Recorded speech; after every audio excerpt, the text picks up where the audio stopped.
इतनी बड़ी तादाद में आप यहां पर जमा हुए हैं। इसलिए कि यहां जो केसीआर की सरकार है उसको उखाड़ फेंकने के लिए आप लोग यहां पर जमा हैं। और मुझे बड़ा दुख होता है कि तेलंगाना के लिए बहुत लोग लड़े, सिर्फ किसी एक का देन नहीं, क्या एक ही आदमी कोई सैक्रिफाइस नहीं किया। इस मंच पे बैठे हुए सभी लोग तेलंगाना के लिए लड़े हैं, आप लड़े हैं, सभी लोग लड़े हैं। तभी सोनिया गांधी जी ने आपकी बात को मानकर तेलंगाना स्टेट अलग कर दिया और इंडिपेंडेंट करके आज दिया है।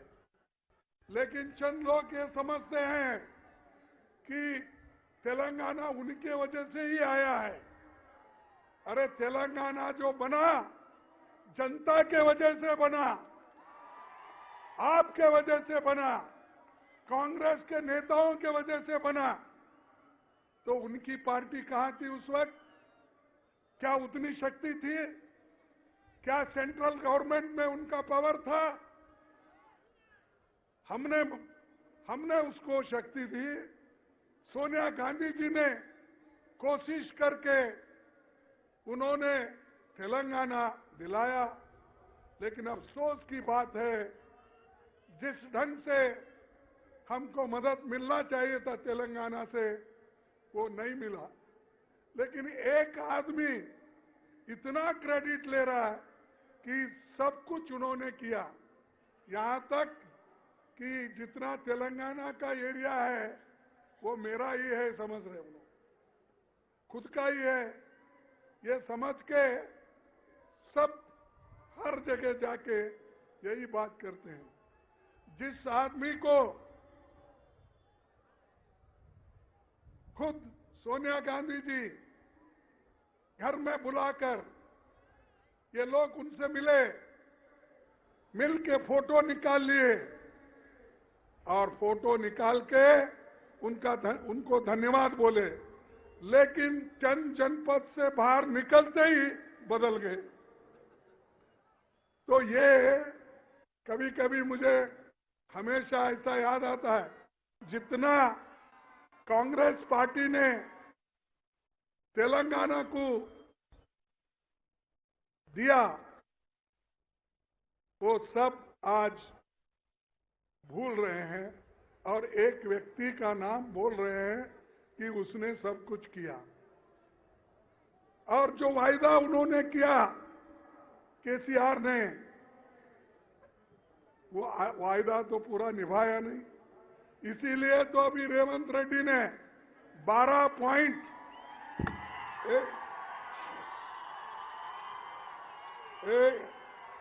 बाबू, ये देखो,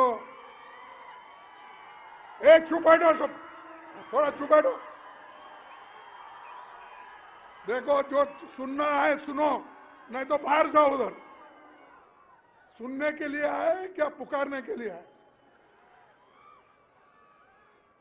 जो रेवंत रेड्डी जी ने पढ़ा 12 पॉइंट, वो 12 पॉइंट, 12 डिमांड आप लोगों के लिए पड़ा। और हमारी सरकार आते ही वो पूरे 12 पॉइंट हम उसको इंप्लीमेंट करेंगे।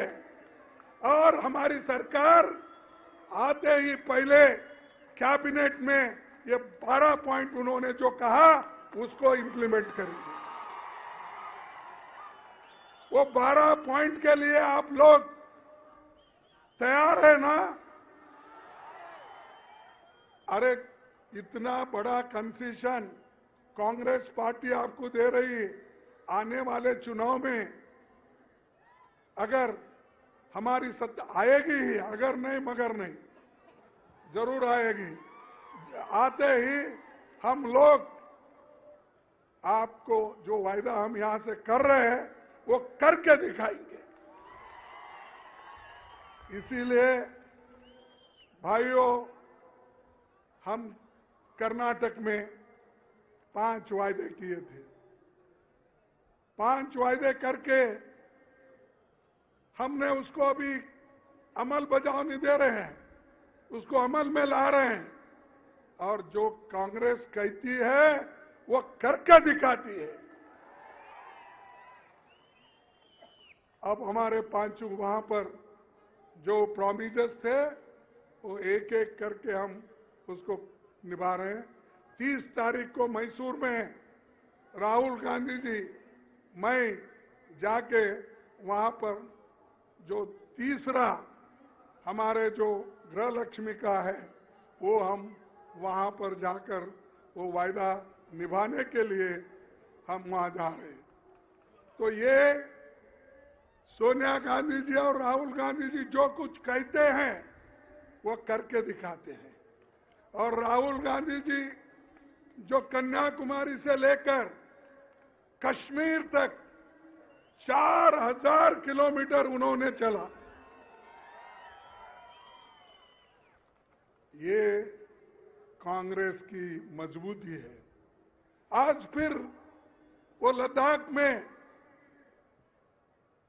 चाइनीज बॉर्डर पे अपनी जान खतरे में डालकर मोटरसाइकिल पे वहां पर घूम घूम के देख रहे चाइनीज बॉर्डर में कितना हमारा जमीन उधर चाइना के तरफ गया, कितना बचा, हमारे लोग कहाँ हैं, कैसे हैं, ये पूरा उन्होंने छानबीन करके अब 8 दिन से उधर फिर रहे हैं। ये कांग्रेस पार्टी मजबूती के साथ आज काम करना चाहती, लेकिन मोदी जी यहां आते हैं, शाह आते हैं। शाह कल आ रहे हैं, कल आ रहे हैं। कितने बजे आ रहे हैं? तो कल शाह आ रहे हैं। और वो शाह आते यही कहते हैं कि कांग्रेस ने 53 साल, पहले तो बोलते थे 70 साल में कांग्रेस क्या किया, अब इधर इधर वो बोल रहे 53 साल में क्या किया, क्योंकि उन्होंने घटा लिया। वाजपेयी के जितने दिन थे, मोरारजी देसाई के जितने दिन थे, विश्वनाथ प्रताप सिंह के कितने दिन थे, और दूसरे लोग देवेगौड़ा का क्या, ये सब घटाकर अब 53 साल बोल रहे हैं। 53 साल में तुमने क्या किया, रिपोर्ट कार्ड दो। ये मध्य प्रदेश में उन्होंने कहा, छत्तीसगढ़ में कहा, और कल आकर यहां भी बोलेंगे उन्होंने। यहां बोलते या नहीं मुझे मालूम नहीं, क्योंकि केसीआर पार्टी का उनका दोस्ती हो गया है अंदर से, और अंदर से जब दोस्ती होती है जोर से बोल नहीं सकता आदमी। अब देखेंगे, अब इधर इधर तो बोलना भी बंद हुआ, ऐसा मैं सुना केसीआर का। तो इसलिए भाइयों, आपको मजबूत डट कर रहना है, डट कर आपको रहना है। और हमने क्या किया, हमारा रिपोर्ट कार्ड आप जाके कल अगर शाह आते हैं तो उनको बताइए, क्या बताइए कि कांग्रेस ने क्या किया। कांग्रेस ने आजादी के बाद इमीडिएटली 562 रियासतों में बटा हुआ देश, 562 रियासतों में बटा हुआ देश को एक करा, और हैदराबाद को भी देश के साथ मिला दिया। ये किसने किया, ये किसने किया? अरे कांग्रेस ने किया। क्या इन्हों किए क्या? मैं समझता उस वक्त पैदा हो गए थे। हाँ? अच्छा ठीक है भाई, मुझे मालूम नहीं इसलिए पूछा। 48 में पैदा हो गए क्या? ठीक। तो ये हम तो ये आजादी यहां से इतने छोटे छोटे रियासतों को, राज्यों को वल्लभ भाई पटेल, जवाहरलाल नेहरू जी ने मिलके देश को एक कर दिया। यह हमारी देन है। देश के संविधान, देश को संविधान किसने दिया? किसने दिया भाई? अरे डॉक्टर अंबेडकर ने दिया, कांग्रेस ने दिया। कौन दिया? कांग्रेस ने दिया। हमारे को पूछते तुमने 53 साल में क्या किया? ये किया, संविधान दिए, लोकतंत्र दिए, सब रियासतों को एक करके मजबूत हिंदुस्तान बनाए हम। और आईआईटी किसने दिया? आईआईएम किसने दिया? एम्स किसने दिया? इसरो किसने बनाया? डीआरडीओ किसने बनाया? एचएएल किसने बनाया? बीईएल किसने बनाया? ओएनजीसी किसने बनाया? सेल किसने बनाया? अरे इतने पब्लिक सेक्टर हमने बनाए। और आज भी हैदराबाद में इतने पब्लिक सेक्टर जो हो गए वो पंडित जवाहरलाल नेहरू की देन और कांग्रेस की देन है। ये हम करते मजबूती का काम। लोगों को सिर्फ पैसे बांटना या कुछ इलेक्शन के वक्त देना, ये हमारा काम नहीं। हम देश के लिए मजबूती के साथ हमने दिया। जिस देश में एक सुई तैयार नहीं होती थी, एक सुई, एक बोल्ट नट नहीं बनता था, लेकिन हमने करके दिखाया। इस देश में बड़े बड़े कारखाने लगाए, बनाकर हर स्टेट में, हैदराबाद हो, बेंगलुरु हो, मुंबई हो, कलकत्ता हो, दिल्ली हो, कानपुर हो, हर जगह हमने बना के दिया। ये कांग्रेस की देन है। सिर्फ हमारा पुकारना, चिल्लाना और कहीं भी गए कांग्रेस के खिलाफ बोलते थे। कांग्रेस के खिलाफ क्यों बोलते भाई? आपने कोई ऐसा बड़ा कारखाना किया है? अरे जिस देश में ये खाने के लिए अन्न नहीं मिलता था, उस देश में आज इतना अन्न का भंडार हो गया है, गोदाम में भर के आज सड़ रहा है। इसीलिए सोनिया गांधी जी ने फूड सिक्योरिटी एक्ट लाकर उन्होंने गरीबों को 35 केजी देने का उन्होंने काम किया 3 रुपए में। ये अन्न ये किसने किया? अरे हम जो पहले किए, ये लोग जो राज्य में रहते अपोजिशन पार्टी के लोग, उसको 2 रुपए 3 रुपए जोड़ के मैं फ्री कर दिया। अरे भाई हम तो 22 रुपए दे रहे, तुम तो 3 रुपए दे रहे, 3 रुपए दे के मैंने फ्री कर दिया। कोई इसीलिए आपको बोलना है, ये सब आपको बताना है। और जो बड़े बड़े बांध, ये बड़े बड़े बांध जो भाखरा नांगल डैम, नागार्जुन सागर, ऐसे कितने ही डैम आंध्रा में जो बने हैं, पंजाब में बने हैं, ओडिशा में बने हैं, कर्नाटक में बने हैं, ये सब किसने बनाया? कांग्रेस ने बनाया। और इन्होंने क्या किया भाई? केसीआर की पार्टी थी क्या? उस वक्त तो नहीं थी। अब हमको पूछ रहे तुमने 53 साल में क्या किया? अरे 53 साल में हम ये किया इसीलिए तो तुम जिंदा है। खाने के लिए लाया, पढ़ने के लिए स्कूल बनाया। जब लोग आजादी के पहले लोगों की उम्र यानी 32 साल के उम्र में ही लोग मरते थे, एवरेज लाइफ 32 साल। आज 2014 का लो या आगे भी 2014 में 70 साल हो गया, 72 इयर्स एक आदमी जीता है। तो ये काम जो हमने किया है, यानी 32 साल से 72, 77 तक हम लाए, ये किसकी देन है? ये कांग्रेस पार्टी की देन है। तो भाइयों, ऐसे बड़े बड़े हमने काम किया, जमींदारी खत्म करी, और इसके लिए कभी कभी कांग्रेस को नुकसान भी हो गया। नरसिंह राव के जमाने में यहां पर लैंड रिफॉर्म्स एक्ट, जो इसको अनुष्ठान में लाना था, जब कोशिशें चली तो उस वक्त बहुत से लोग, फ्यूडल लोग, उनके खिलाफ ठहर गए और उनको नीचे उतार दिए। ये लागू किसने किया? कांग्रेस पार्टी, इंदिरा गांधी ने लागू किया, और हर जगह आज लैंड रिफॉर्म्स एक्ट के तहत जो जमीनें दिए गई है, वो जमीनें कांग्रेस की देन है। इसीलिए उन्होंने कहा, रेवंत रेड्डी ने, कि जो जमीन इनसे छीन लिए है, जो जमीन शेड्यूल कास्ट से छीन लिए है, शेड्यूल ट्राइब्स से छीन लिए है, फिर उसको हम वापिस लाएंगे, देंगे, ये कहना है। और ये काम कर्नाटक में कानून बनाकर ये वापिस ले रहे हैं।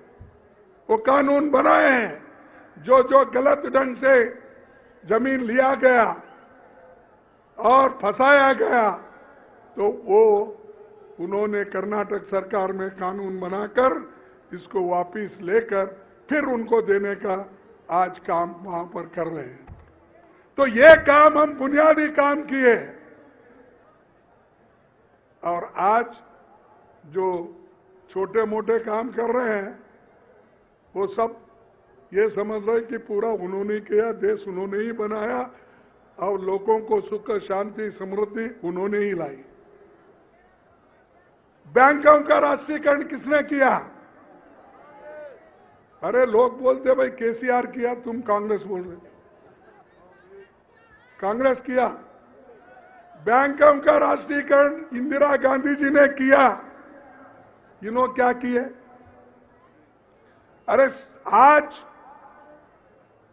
हम देश में सब एक होकर 26 पार्टी मिलके एकजुट होके, जो बीजेपी की सरकार सेंट्रल में है, मोदी जी की सरकार है, इसको निकालने के लिए हम पूरे तैयार हो गए हैं।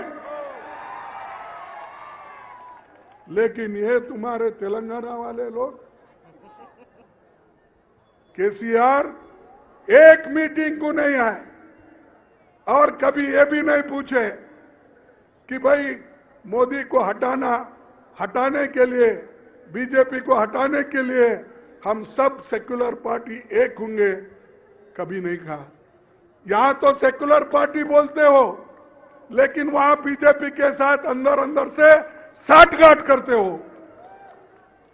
ये जरा सोचने की बात है, क्योंकि उनके अकेले तो हरा नहीं सकते मोदी को, उसीलिए उनके साथ वो आज अंदर अंदर से सब बात कर ले रहे हैं। लेकिन हम लोग पूरा कोशिश कर रहे हैं। पूरे लोगों को हमने पटना में मिलाया, मेरे घर पे सब लीडरों को दिल्ली में बुलाया, उसके बाद में रेगुलर मीटिंग्स पटना में हुआ, बेंगलोर में हुआ, अब महाराष्ट्र में कर रहे हैं, इसके बाद फिर और जगह कर रहे हैं। ये करने का मकसद क्या है? बीजेपी के सरकार को हटाना, और बीजेपी के सरकार के सपोर्टर जो है केसीआर, उनको भी हटाना।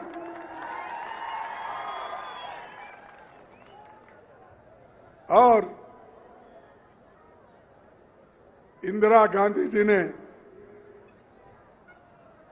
पाकिस्तान के 2 टुकड़े किए, बांग्लादेश को मुक्ति दिलाए, और बांग्लादेश को मुक्ति दिला के मजबूत देश को बनाए।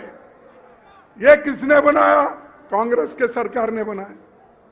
लेकिन ये लोग वही बात करते हैं पुरानी अपनी, कांग्रेस क्या की, कांग्रेस क्या की। ये सब कांग्रेस ने की। मैं इतना पूरा बोलने गया तो ढेर सारे मेरे पास विषय है। हरित क्रांति, दूध, व्हाइट रेवोल्यूशन, ग्रीन रेवोल्यूशन और कंप्यूटर, मोबाइल, ये तो राजीव गांधी जी ने लाए मोबाइल। आज हर एक के पास मोबाइल है, किसके वजह से है? ये कांग्रेस के वजह से है, राजीव गांधी के वजह से है। राजीव गांधी जी ये कंप्यूटर का, मोबाइल का इतना बड़ा काम किया, पूरे आज 140 करोड़ जनता उसका उपयोग कर रही है। फिर भी मोदी पूछते हम 53 साल में तुमने क्या किया? मोदी 53 बोलते हैं, 70 बोलते हैं और शाह बोलते हैं 53। शाह 53 साल में क्या किया बोलते हैं, मोदी बोलते हैं 70 साल में क्या किया। फिर बाद में शायद उनको मालूम हो गया भाई वाजपेयी भी 6 साल थे, मोरारजी देसाई 3 साल थे, इसलिए वो घटाकर अब 53 इयर्स बोल रहे हैं। तो यह सब क्रांति हमने की। मनरेगा किसने लाया? कांग्रेस ने लाया। फूड सिक्योरिटी ने, मैं पहले ही कहा, वो भी कांग्रेस ने। और महिलाओं को, दलितों को, आदिवासियों को, सबको जो उनको रक्षण देना, ये काम किसने किया? कांग्रेस ने किया। कोई दलित को दूसरे पार्टी में स्थान नहीं है, इसीलिए नहीं है कि वो कभी इस संविधान बनाने में उनका कोई हाथ नहीं है। सिर्फ एक व्यक्ति जवाहरलाल नेहरू जी के साथ और महात्मा गांधी जी के सपोर्ट से डॉक्टर बाबा साहब अम्बेडकर ने इस देश का संविधान बनाया और उसी के वजह से रिजर्वेशन है, शेड्यूल ट्राइब को है, शेड्यूल कास्ट को है। अगर ये संविधान नहीं होता, आपको मिलता। अब मैं कहता हूं, अगर संविधान नहीं होता, लोकतंत्र नहीं होता, डेमोक्रेसी नहीं होती, तो मैं आज कांग्रेस का प्रेसिडेंट और अपोजिशन लीडर नहीं होता था। यह अपना काम है और कांग्रेस पार्टी एक ऐसी पार्टी है जो सबको लेके चलती है। तो इसलिए दोस्तों, आपको बहुत बड़ा काम करना है और मैं चंद बातें आपको बोलता हूं, क्योंकि उतना बोल के मैं अपना भाषण खत्म करूंगा कि